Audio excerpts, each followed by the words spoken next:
जय श्री राम दोस्तों इस वीडियो के शीर्षक से आप सोच में पड़ गए होंगे। क्यों? क्योंकि ब्रह्मा जी तो परब्रह्म ईश्वर के अनन्य भक्त हैं और वो अपने सपने में भी ऐसा कार्य करने के बारे में नहीं सोच सकते जो भगवान नारायण पे प्रश्न उठाए। लेकिन सच्चाई ये है कि ऐसा एक बार हुआ था जब उनका और प्रभु का आमना सामना हुआ था। लेकिन ये आमना सामना अस्त्रों और शस्त्रों के साथ नहीं हुआ था। ये उससे आगे की बात थी। ये आत्मज्ञान आत्मबोध की बात थी।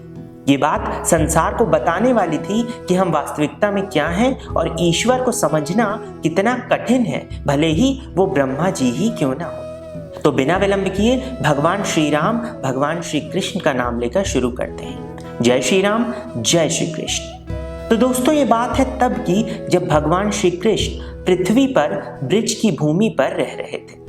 वो अपनी गायों और बछड़ों को चराने के लिए रोज सुबह बाहर ले जाते और अपने दोस्तों के साथ रोज खेला करते थे। वो एक छोटे से बालक थे जो अपने बाल सखाओं के साथ ऐसे खेलते जैसे वो कोई साधारण बालक हो। अब एक दिन ब्रह्मांड के निर्माता भगवान ब्रह्मा ने श्री कृष्ण के बारे में विचार किया। उन्हें यह भी पता चला कि कृष्ण ने हाल ही में अघासुर नामक एक विशाल अजगर रूपी राक्षस का वध कर दिया है।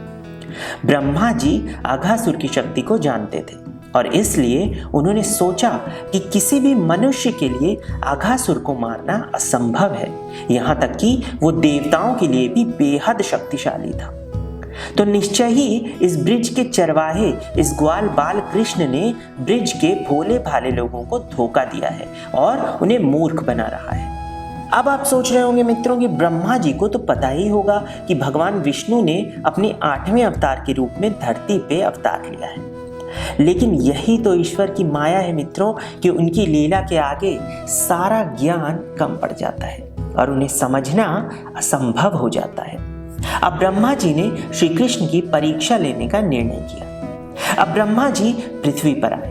उन्होंने देखा कि वो कृष्ण ग्वाल बालों के साथ खाना खा रहा था और खेल रहा था। असल में श्री कृष्ण उनके हाथों से खा रहे थे और अपने हाथों से उन्हें खिला रहे थे। वो अपने बाल सखाओं के मुंह से उनका जूठा निवाला उनके मुंह से निकाल कर खा ले रहे थे। ये सब देखकर ब्रह्मा जी की धारणा को और बल मिला कि परब्रह्म ईश्वर ऐसे अपरिपक्व कार्य नहीं कर सकते। निराकार परमात्मा जो बड़े बड़े ज्ञानियों की समझ से परे हैं, वो ऐसे धूल मिट्टी में बैठकर नहीं खेल सकते। भगवान इन गंदे गांव के लड़कों के साथ नहीं खेल सकते जो गरीब परिवारों से हैं, जो गंदे हैं और जो इस लायक ही नहीं है कि अपने हाथों से भगवान को भोजन खिलाएं। ऐसा कैसे हो सकता है कि जो भगवान ऋषियों द्वारा लाखों वर्षों की तपस्या और ध्यान से भी प्राप्त नहीं होता या समझा नहीं जा सकता है, वो इन अनपढ़ गांव के ग्वालों के साथ खा रहा है, खेल रहा है। ये सब सोचकर अब ब्रह्मा जी ने श्री कृष्ण को सबक सिखाने के लिए उनके सभी गाय और बछड़ों को सुला दिया और उन्हें हर लिया। जब श्री कृष्ण के मित्रों ने अपनी गाय और बछड़ों को वहां पर नहीं देखा तो उन्हें लगा कि उनकी गाय उनके बछड़े चढ़ते चढ़ते बहुत दूर चले गए। तब श्री कृष्ण ने उन्हें आश्वासन दिया कि वो उन्हें जल्द ही वापस ले आएंगे और ऐसा कहकर वो चले गए बछड़ों और गायों को ढूंढने। इधर ब्रह्मा जी ने अपनी शक्ति से ग्वाल बालों को भी सुला दिया और अपने साथ बछड़ों और ग्वाल बालकों को अपने ब्रह्मलोक लेते गए। इधर श्री कृष्ण को जब बछड़े नहीं दिखे और वो वापस लौटे तो उन्होंने देखा कि उनके मित्र भी वहां नहीं थे। उन्हें ये जानने में समय नहीं लगा मित्रों कि क्या हुआ है और किसने ये कार्य किया है, क्योंकि जो हुआ है या हो रहा है या होने वाला है, भगवान श्री कृष्ण सब कुछ जानते हैं। अब बस उन्होंने अपने शरीर से गाय बछड़ों सहित सभी ग्वाल बालों को उत्पन्न कर दिया। वे असली ग्वाल बालकों और गाय बछड़ों के रूप में उनके शरीर से निकले। अब ब्रह्मा जी अपने ब्रह्मलोक गए और उन ग्वाल बालों और बछड़ों को वहां निद्रा की अवस्था में रखा और उससे कहीं अधिक गति से वापस धरती पर आ गए। इतनी गति से उनके आने के बाद भी यहाँ पृथ्वी पर काफी समय बीत गया। ऐसा इसलिए मित्रों कि ब्रह्मा जी का एक दिन मनुष्यों के 4 अरब 32 करोड़ वर्षों के बराबर है। यानी सिर्फ उनका एक दिन, रात नहीं, एक दिन। जैसे हमारा 12 घंटे का एक दिन होता है, वैसे उनका एक दिन इतना बड़ा होता है। इसीलिए वो अपने एक क्षण के भी एक छोटे से हिस्से में ब्रह्मलोक जाकर वापस धरती पर आ भी गए, पर यहाँ उस बीच काफी वक्त बीत चुका था।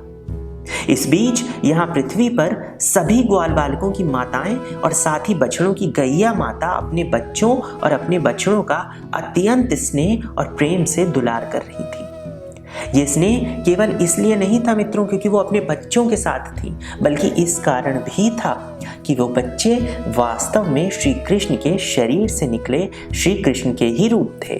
और चूंकि लड़कों और गायों की माताएं हमेशा कृष्ण से प्यार करती थीं और उन्हें अपने बच्चे के रूप में प्यार करना चाहती थीं, इसीलिए उन्होंने अब वास्तव में श्री कृष्ण को अपने बच्चे के रूप में पाया और उन्हें प्यार किया।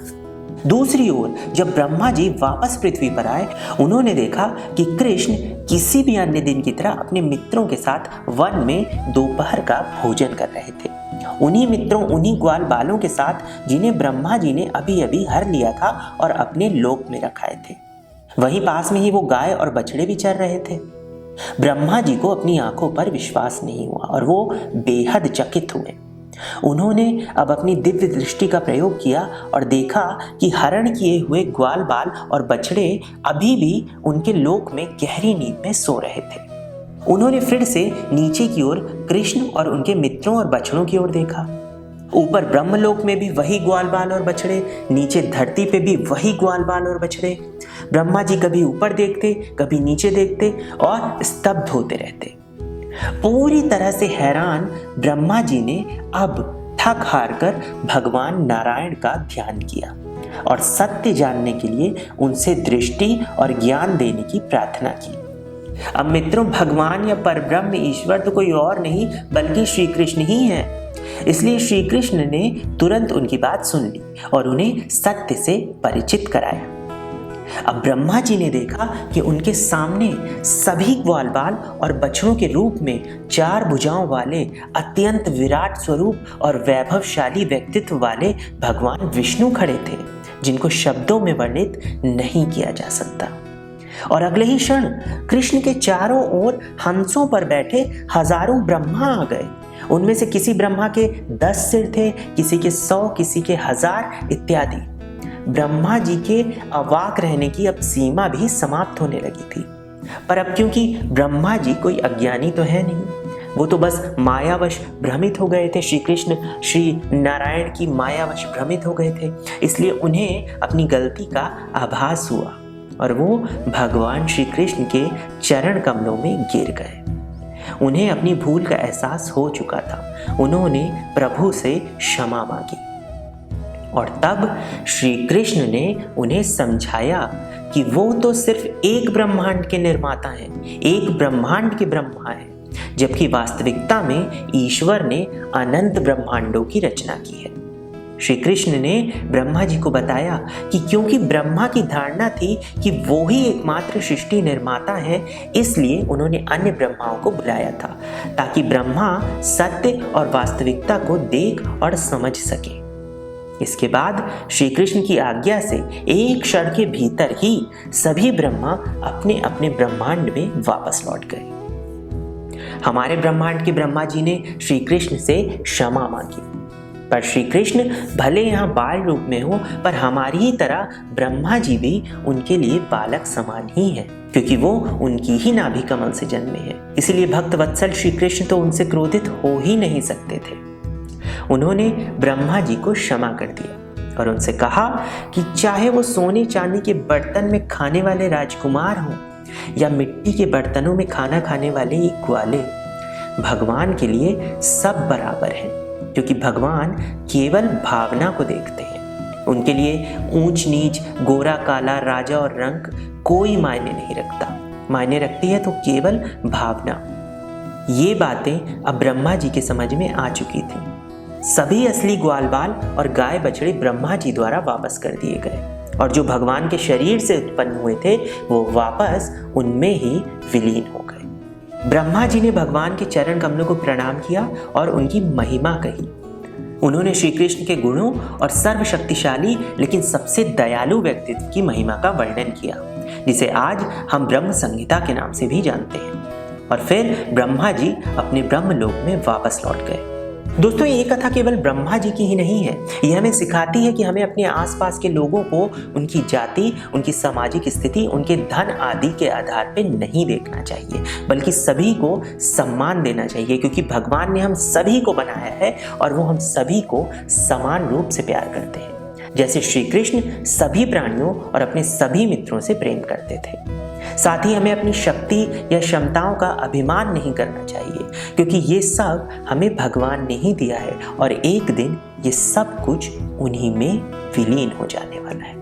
मित्रों, आप भी उनके ही बालक हैं और मैं भी उनका ही बालक, इसलिए अब जल्दी से श्री कृष्ण का नाम लेकर मेरा चैनल सब्सक्राइब कर दीजिए और वीडियो लाइक करके कमेंट करना मत भूलिएगा। जय श्री राम, जय श्री कृष्ण। मिलते हैं अगले वीडियो में।